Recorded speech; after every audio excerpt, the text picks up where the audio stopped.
თვეში 5 მილიონ ლარს იღებ ხელფას და შენს თანამშრომელს 900 ლარს აძლევ თვეში ხელფასად, აი ეს არის ძალიან დიდი უთანასწორობა. ყველა რო წავიდეს ვიღაცა მისარჩება ჩვენი ქვეყანა. 2010 წლიდან 2020 წლამდე საქართველოს დატოვა 861,000-მა ადამიანმა და წავიდა ემიგრაციაში. დაასახმონ ჩვენი ბიჭები და ქალები ადგილზე საქართველოში 2022 წელს 125,269 ადამიანმა დატოვა ქვეყანა. ზოგს ერთოდ არ უჭირდა ძალიან ბევრი ინტელიგენტი ემიგრაციაში. 2023 წელს 245,064 ადამიანი წავიდა. ფეხიშმაც არიან აყოლილი. 2024 წელს 121,425. საერთაშორისო რომელიც ავა ემიგრაციაში. 2025 წელს 114,374 ადამიანი გაემგზავრა ემიგრაციაში. ზარია, გამარჯობა. როგორ შეიძლება ადამიანს, რომელსაც სამშობლო უყვარს, მიატოვოს თავის სამშობლო გაჭირვებაში? სამშობლო ყველა წასულ ემიგრანტს უყვარს და ოცნებობენ აქ დაბრუნებაზე და აქ აგზავნიან თავიანთ ოჯახებში ფულს და ინახავენ ამ ქვეყანას ეს ემიგრანტები მთელი სიყვარულით. ეს იმას არ ნიშნავს, რადგან მიდიან რომ სამშობლო არ უყვართ. უბრალოდ არსებობას ვერ ახერხებს ბევრი ოჯახი. თავრობის ბრალია, ხალხი არის დაუსახმებელი, მის უმეტეს სოფლებში. განათლებაც გაქვს, ცოდნაც გაქვს და ბევრი მცდელობა გქონდა ქვეყნის სამსახურში ჩამდგარიყავი, რაღაც გეკეთებინა, მაგრამ ამის შესაძლებლობას არ გაძლევენ.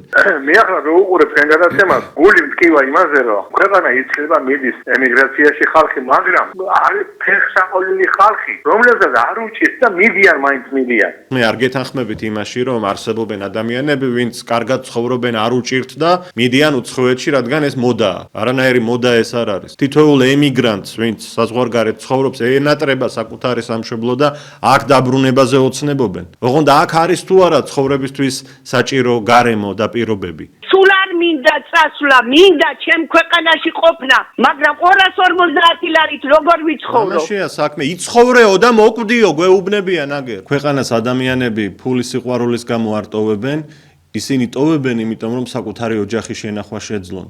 მრავალშვილიანი ოჯახებია.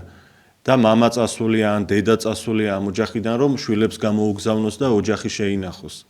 და ენატრებათ ეს შვილები და ენატრებათ ეს ქვეყანა და არ არიან იქ, იმიტომ რომ რაღაცა გამდიდრდნენ.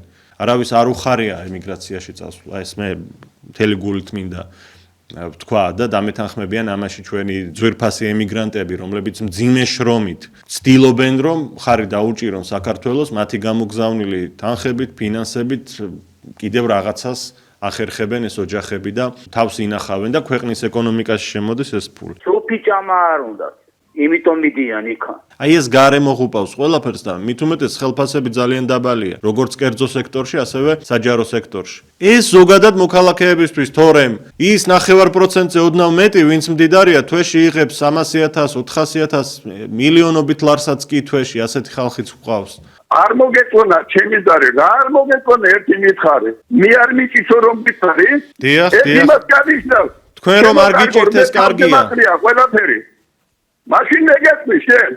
ეს არაბებზე რომ გაკივით ახლა. არაბი რომ შემოგივარდება სტახში. ნიშნები რომ მე თვარ ვიკენდი ახლა. ის შენი წასული ახლობელი ჩამოვა. იქნება მაგის ჩვენი, არა?